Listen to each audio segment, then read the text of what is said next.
Yeah, there's no sign sheet.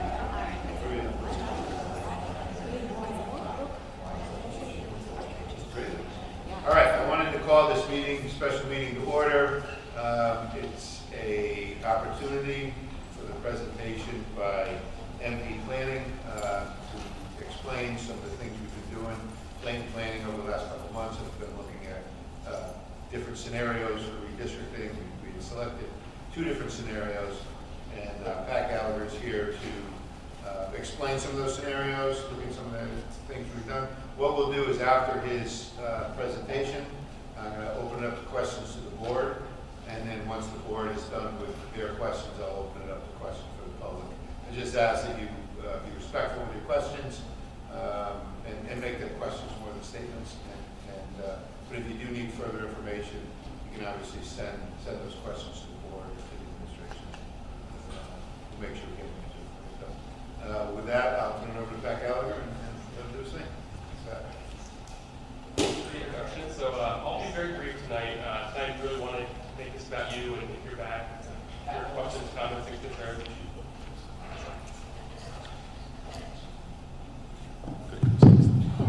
All right, good evening everybody. Pat Gallagher with MP Planning Group. I'm going to run through a very brief presentation, about 10 minutes, and then we can turn it over to questions from the board and the general community. Just wanted to really give a summary of our process and all the work that we've undertaken over the last 8 months or so.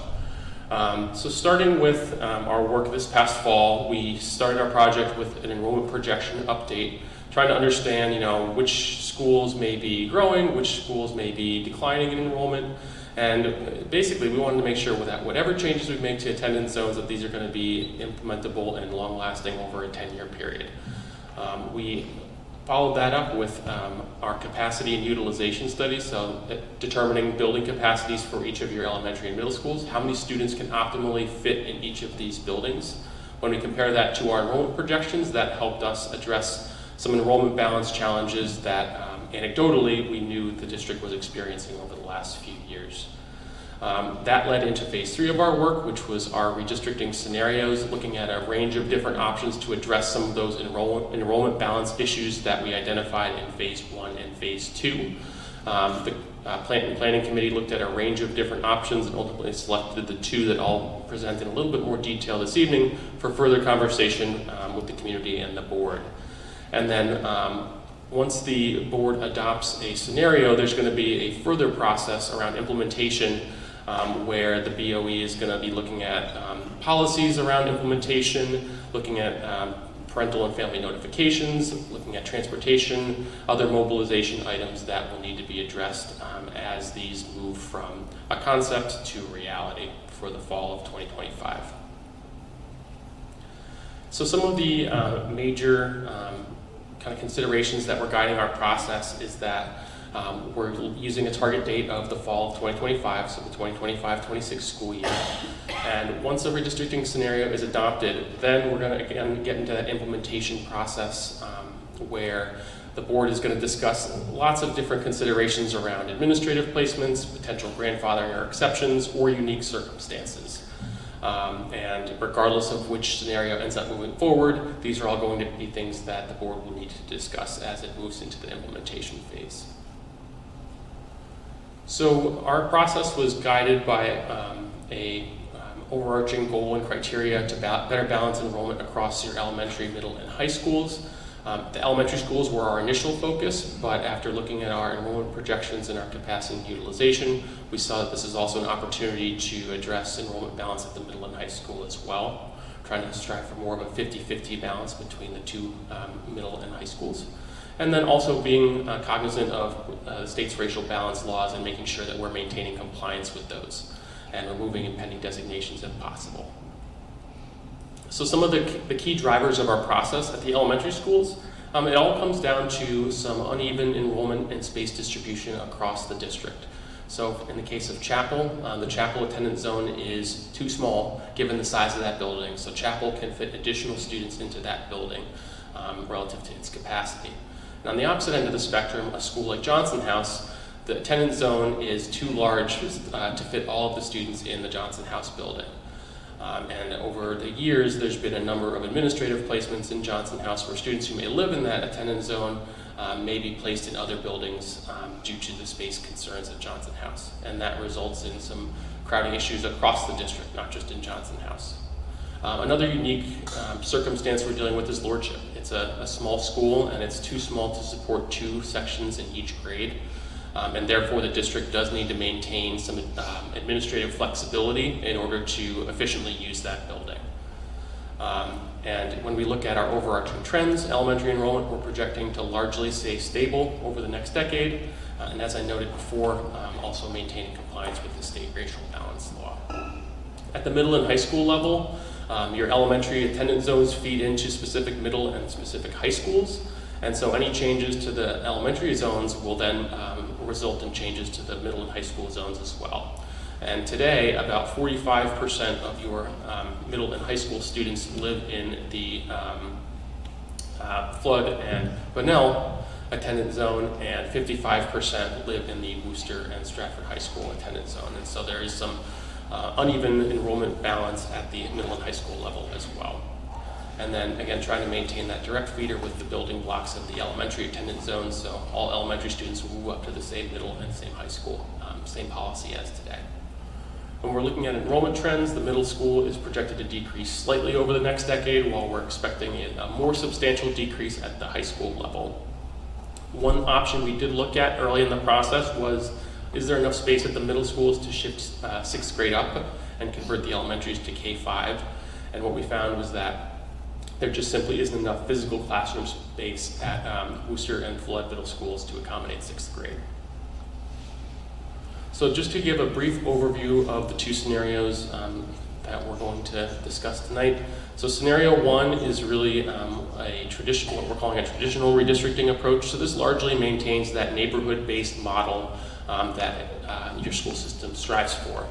And so we are enlarging the Chapel attendance zone, we're shrinking the Johnson House attendance zone, so addressing those enrollment balance issues.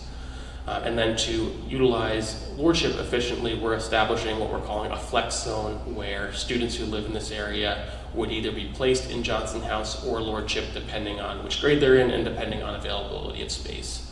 And so we're assuming just over 100 students in that flex zone would be assigned to Lordship. And there's slightly less than that today who live in the Johnson House attendance zone, so slightly higher than today. This map just shows the change areas. The map is colored by the proposed attendance zones. So here, the areas in green would be shifted into Chapel. The area that is in red is shifting from Johnson House to Wilcoxon, leveraging some available space at Wilcoxon, shifting to Chapel. And then some smaller areas moving between Franklin and Nichols and Eli Whitney for further enrollment balance. So we're looking at just under 400 students would be impacted in this scenario.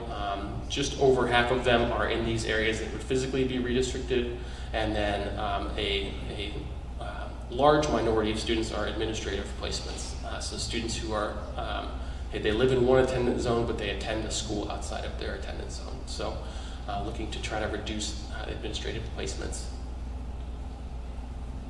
And then this also results in some changes to the middle and high school attendance zones when we use that elementary feeder pattern, where we're shifting some additional students into the Flood and Bunnell High School attendance zones, but not quite getting to that 50-50 split that we were striving for.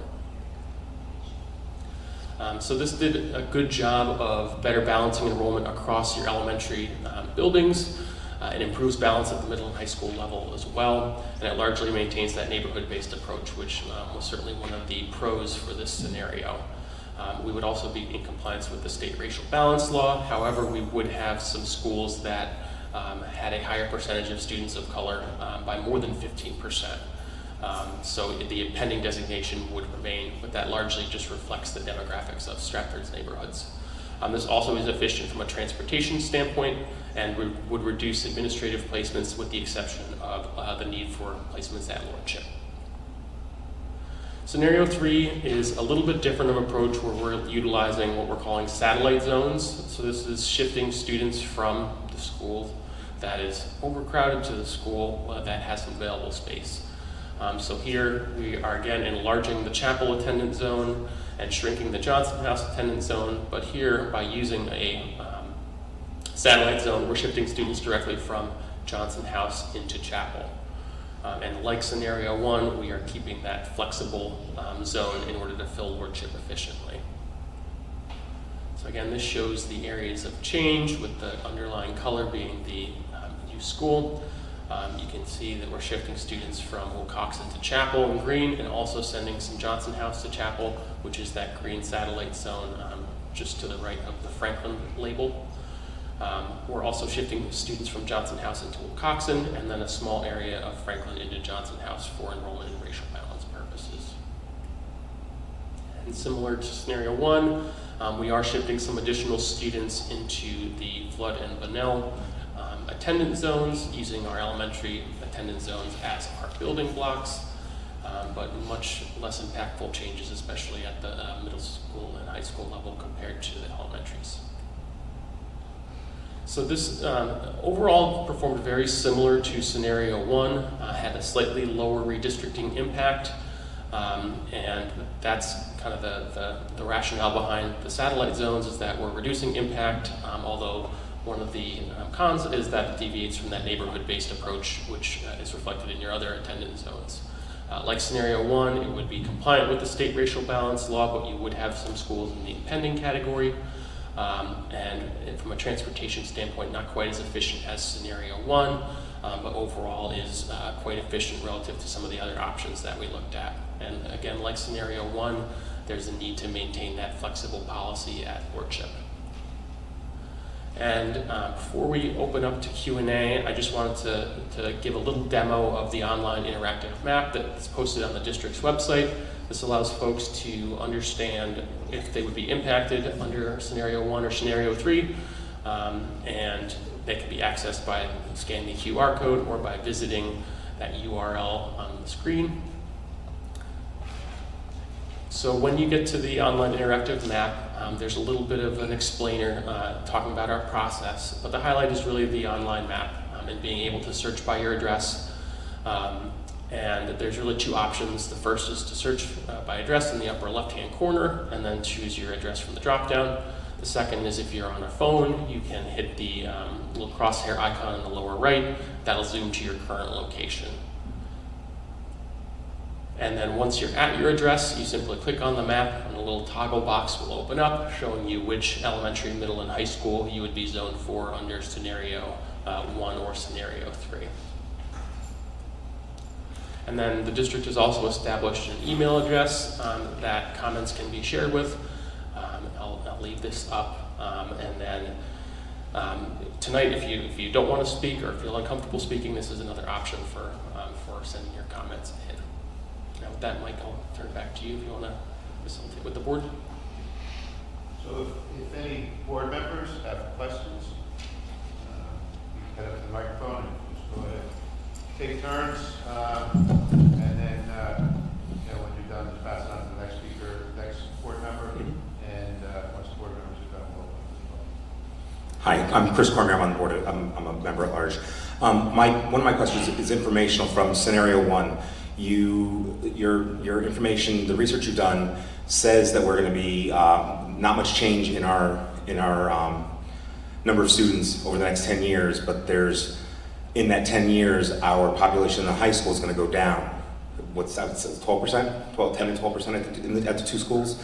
Does that mean in 15 years we're going to have an influx that our elementary schools are going to go, in that 10 years are going to go up, and our 15 years from now, our high schools will be back up? Sure, so I can explain the high school projections. So the decline at the high school is largely due to smaller cohorts that you currently have in elementary school compared to 10 years ago. And as those smaller classes move up into middle school and high school, we're going to see a decrease at the middle school first, and then a decrease at the high school later on. Because we're projecting stable enrollment at the elementary schools, we're not anticipating, at least over the 10-year period, high school enrollment kind of rebounding. The elementary enrollment is always the first, it's kind of the leading edge of any trend. Once elementary enrollment starts to go up or go down, that trend then makes its way into the middle school and then the high school last.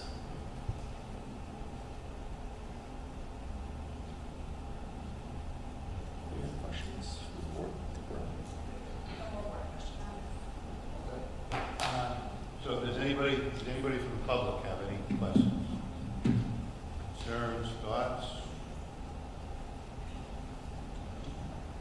Okay, you wanna, yeah, just head up to the microphone and, save me from having to run all the way over there.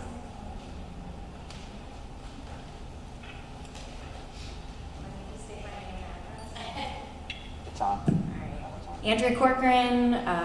My question is there a way, because I know being a former board member, we had started this work hoping to address the racial imbalance issue, and this doesn't seem to address this. Is there a world in which we can one day address that issue?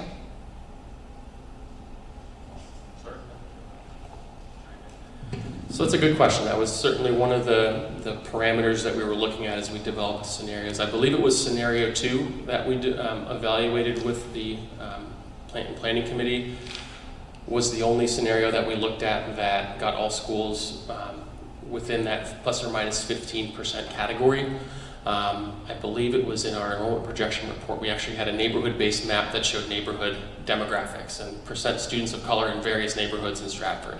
And the big challenge is, you know, as a district that has neighborhood-based schools, your different neighborhoods have different student demographics. And so in order to have that balance that we saw in scenario 2, we're looking at, you know, a real deviation from neighborhood-based schools where the attendance zones are just they're not kind of logical in following neighborhood boundaries.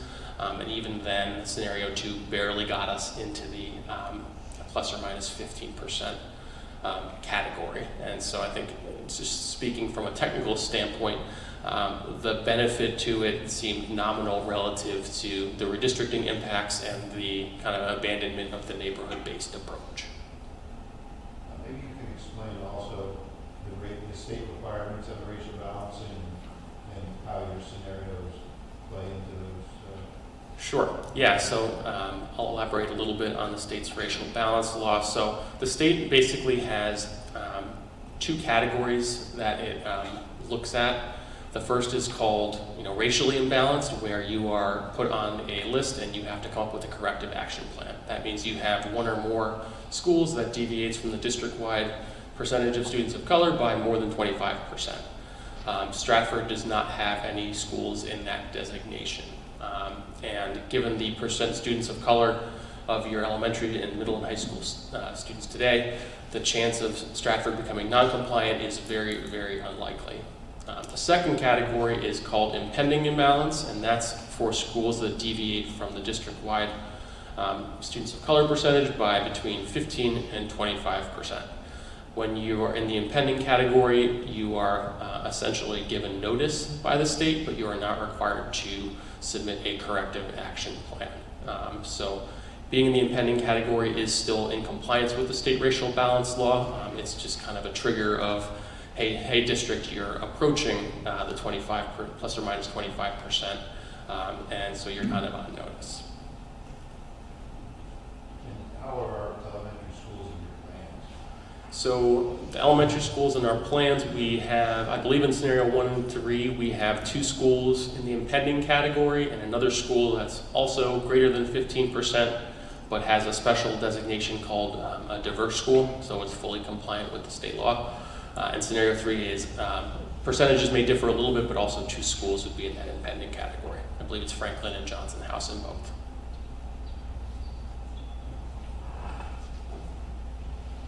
You guys want to ask questions? This is your chance to come on to the microphone. If somebody's speaking, you grab a seat next to the microphone. Hey, I was wondering about the considerations that were given to academic performance of the students that are being switched from school to school, and also if somebody could talk about what the proposed process for grandfathering would be.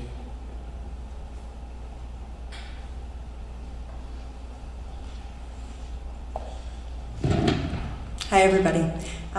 So as we talked about next year, when we finally do pick Plan 1 or Plan 3, we'll have a thoughtful process throughout the year about grandfathering, waivers, how we want to roll this out, whether we're going to do this in one fell swoop or we're going to do it over multiple years. First, we need a scenario in order for us to do that.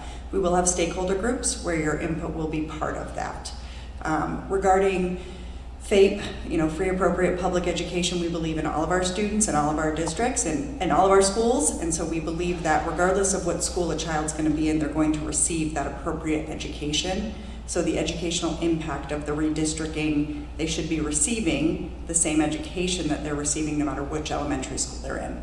But as far as the waivers, we are trying to get away from those altogether, but the grandfathering of the waivers will be a discussion for next year.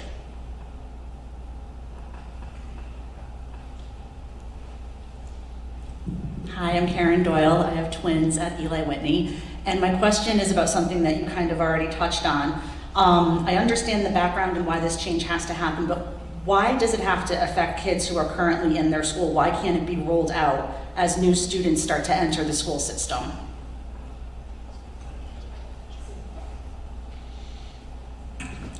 Sure. So I think one of the big considerations is how long it's going to take to implement and address some of the crowding issues.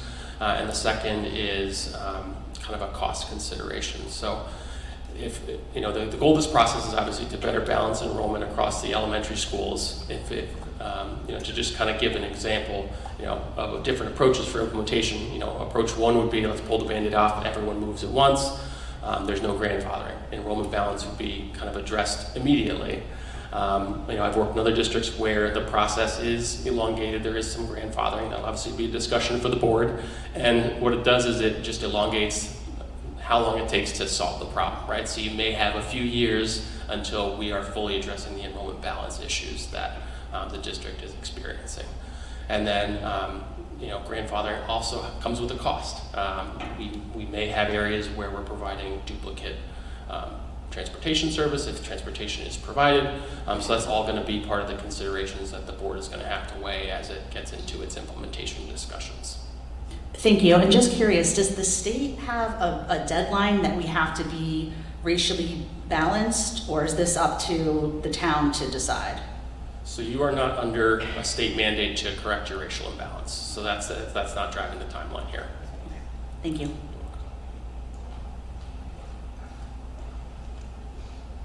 Anybody else? I came in late, so we may have addressed it. I think everybody can hear me, Can you right? come up to the microphone? Yeah, you All right, can. bring it up to you.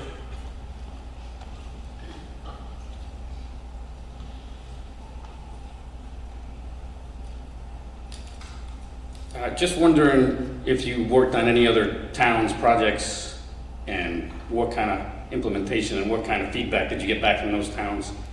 And has there been a study as to how it affects the kids when you transfer them out of schools? So I've been doing this for about 10 years. I've done this in several districts across the state.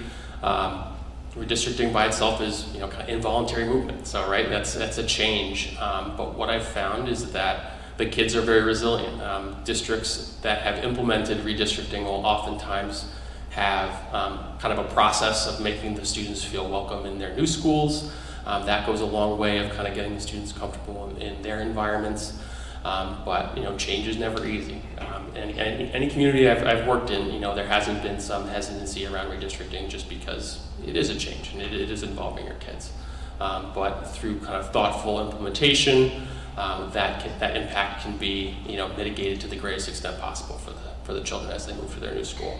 Right, what are the districts that has it been implemented in? I'm just curious. So I've worked on redistricting plans that have been adopted and in place: Manchester, East Hartford, Glastonbury, Groton, Middletown, and I've worked on others that haven't been fully implemented, Fairfield, but is kind of in process.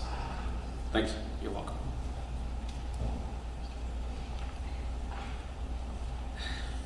Hi. In one of the scenarios, you had 68 Johnson kids moving up to Wilcoxon, but then 71 Wilcoxon kids moving up to Chapel. Why can't the Wilcoxon kids just stay and move the Johnson kids up to Chapel? So that was a couple of reasons. So the first is geographic proximity. So the students who live in Johnson House are further removed from Chapel. It would be a longer bus ride for those students. And that would be essentially the satellite zone approach that we employed for scenario 3 versus scenario 1, where we're trying to keep those kind of contiguous districts. So that was, geography is kind of the main rationale there.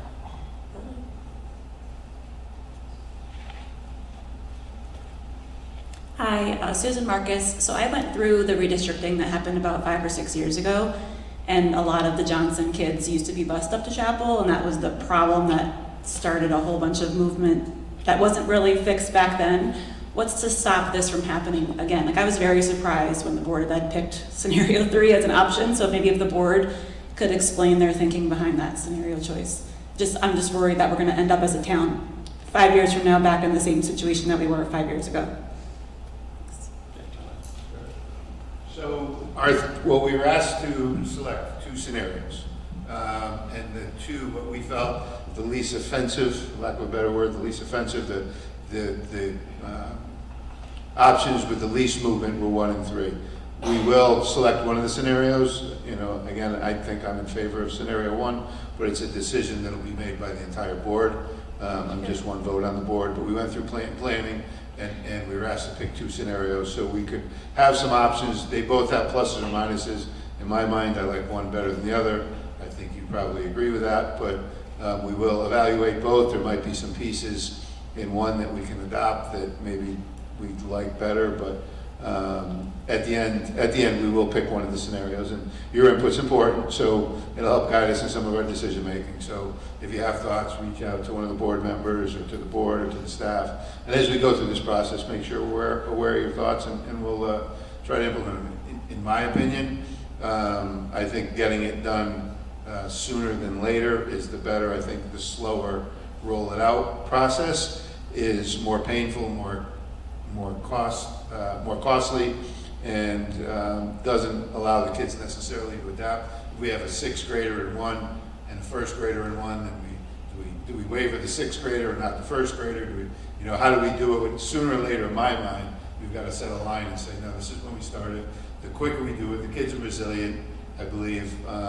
They'll make new friends, and then they'll be with the kids sooner that they'll finish their high school career with. So, but again, we're still in the thought process. So at this point, that's kind of the thought. But I'll continue to look into it. And we still have a couple more meetings and more time to fine tune this. So, but that'll all be coming soon.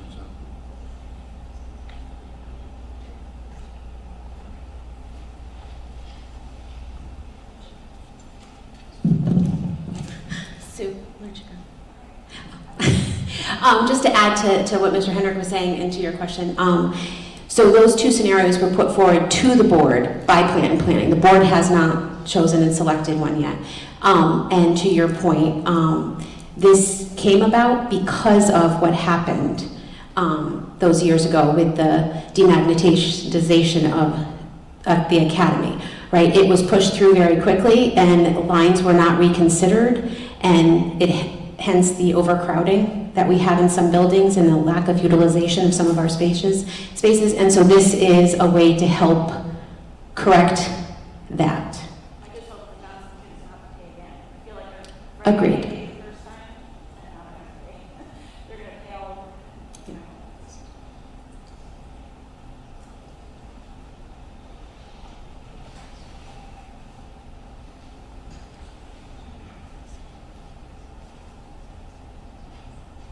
Hi, good evening, Kevin Giusulo. I have 2 children in Second Hill Lane who will be impacted by scenario 1, just for transparency purposes. So my question to you is, I have a child who is under an IEP, specifically related to anxiety, which was complicated by the COVID-19 pandemic, having to delay him into school.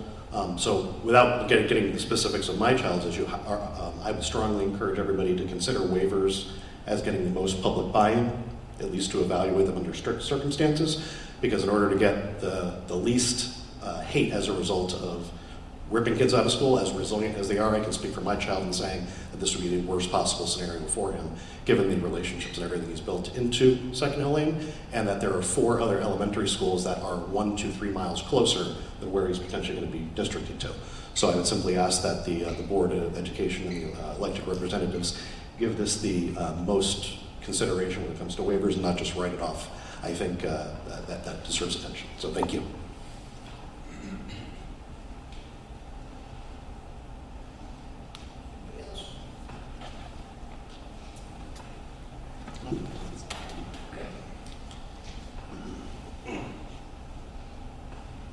name's Jody Palmieri. I just wanted to make sure that all the new apartments that are coming to town are being also factored in. That I know there's no children living in them now, but you know what happened up in the Chapel District with Avalon. There's a ton of kids there.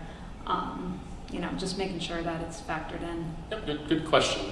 So we did contact the planning department and we did incorporate all developments that have either been planned, approved, under construction. They're incorporated in our projections. Yes.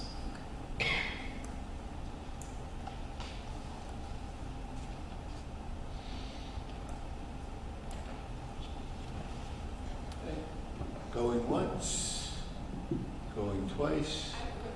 I have a quick question, actually. You have to, if anybody does, just please come up to the microphone. We'll be here as long as you ask questions, but if nobody's coming up, then we're going to end it. I just wanted to know if there were, what the transportation guidelines were now, and if that would change at all with this. I have 2 children that go to Wilcoxon. They're under half a mile, and going to Chapel will now be 2 miles, I think a little over 2. And I was just curious what the standards are now and what they will be, or if they'll change. Off the top of my head, I apologize, but I can't remember exactly what they are, but there is no proposal currently to change them. Okay. So I believe it's for our elementary, it's up to 1 mile. Okay. But we are going to be looking at some of the policies as they relate to school attendance areas as well as transportation during the process. It's part of the reason the board decided that they weren't going to rush through this, because there's so many pieces that we really have to make certain that are in place. And to one of the previous speakers' comments, I've been here for 4 years, and I came after your last redistricting, and I have heard that it probably could have been done a little tighter. So that's what we're trying to avoid any problems. So excellent question, and we'll make sure we keep that on our radar. Thank you. So it just also to that question, that is one of the big issues we've had in the schools is chronic absenteeism. And it's one of the things the board, we've been looking at how to address those. And I know transportation has a big piece of that. So how we get our kids to school is going to be a big part of these scenarios. It's important that, if they're not in the school, if they're not in class, they're not going to learn. So that's one of the key components to this, and we will be addressing it. So I noticed in the map it indicated that K-5 students would move. So does that include moving 6th graders for the start of the 25-26 school year? So this was all like a good question. So this is all hypothetical based on presumably someone in 6th grade is going to move to the middle school. So they're not going to be impacted by the changes in attendance zone because they're going to be transitioning to a new building anyway. So that would be that it's not rising K-5 students, it's existing K-5 students the year before this goes into place would be potentially redistricted. 6th graders would transition to the middle school.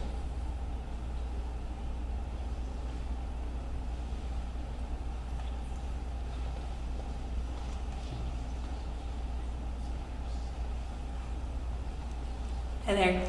I was just wondering if we assessed families that walk to school, and certain schools in our town, we have like a big walking population, and whether there was any consideration when drawing the zones of like which families walk from where and where those lines, because I think in our town we have some busy cut-through roads where there's like inside these cuts, everyone walks, that kind of thing. Was that part of your consideration when creating the zones? Yes, absolutely. So we always try to maintain walking communities to the greatest extent we can. The challenge becomes you are a very dense community, you have a lot of walkers, and a school like Chapel doesn't have a lot of walkers. And that's, I think, one of the challenges we were facing with was how do we get more students into Chapel? It's not possible to send students to Chapel and not impact some students who may walk to their existing facilities, unfortunately. Just where the facility is relative to your other schools, it just unfortunately is something we couldn't overcome perfectly, but we tried to minimize it to the extent we could.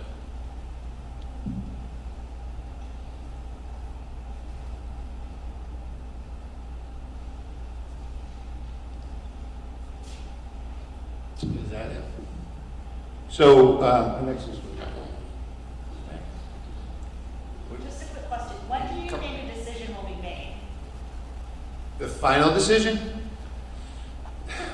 We have a drop deadline as to implement it.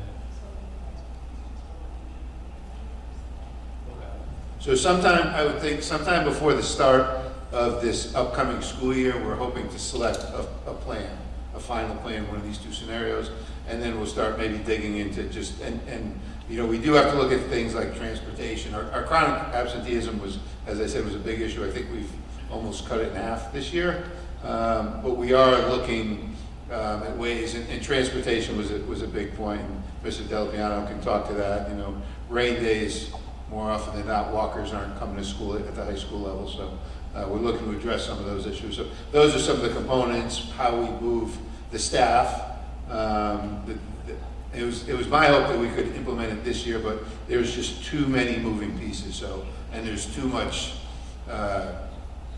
We want to get more information out and get more input from the public, so we decided to delay it until the following year, 2025, but that'll give us some time. But hopefully before the start of the school year, we will have a scenario picked, and then we'll start to work in particular. So the next meeting you're having is just similar to this. The next meeting that you're having at Flood, it's just similar to this for people to come and ask questions. So yes, that'll be on the 29th. It'll be the same meeting as this. So anybody's welcome to come. You can ask as many questions as you want there as well. If new questions pop in your head, feel free to come out. But it'll most likely be an identical meeting to this. So I don't know that any new information will come. Will there be an opportunity before you guys pick a plan for like a public forum type opportunity where you're not asking questions, but perhaps reading a statement or stating your opinion? Yeah, so obviously we have our board meetings. There's a public forum piece to all of our board meetings. You can ask questions to the board, whether it's at our public forum or via email. And then we will let you guys know. We'll keep you updated as information comes along. You'll be able to follow our discussions. There's a live link during the meeting times. They're also posted so you can watch a recorded version. And then we'll keep the information out there as much as possible. We also have the highlights, the Board of Ed highlights, which go out to the district. So as we make decisions, we'll make sure that they keep everybody updated. Yeah.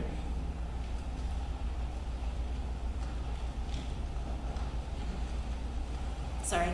So if someone is a rising 7th grader or a rising 9th grader, and then their house is in a zone that would have changed their elementary school and then changed their middle school and high school, how does that affect them? So like if, say they're all of a sudden going to be moved from Nichols to Chapel and then, Worcester to Flood, is that how it would work? So that's going to be part of the implementation considerations of, is there consideration for students who, get moved within middle and high school. But the way that the maps were kind of created, it was kind of the Band-Aid gets pulled off approach. So yes, if a rising 7th or 9th grader lives in an area that would shift to a new middle or high school, our analysis assumed they would move, obviously pending final decision by the board.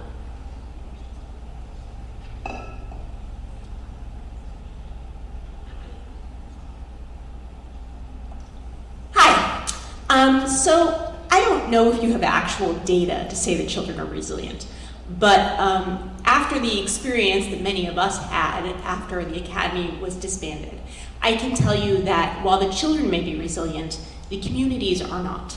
And it is devastating to be ripped out of a community you have invested in for some time. And I would encourage everyone who's involved in the decision making to really understand that it is not simply moving one first grader from one school to another school. It is affecting an entire community when you do that.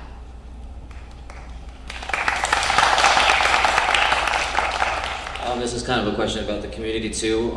So the way one of the scenarios is set up is our next door neighbor would be still going to one school while we'd be going to another school, and we all rely on each other for getting to the bus on time. If we have to work, we go really early in the morning. Some of us work overnights and stuff. So it's like a big help for all that. So it's like hard to see like the neighbor right next door going to the same school and then us getting changed 10 miles down the road. So I just want that to be thought of for like the applications to stay and all that. Thank you.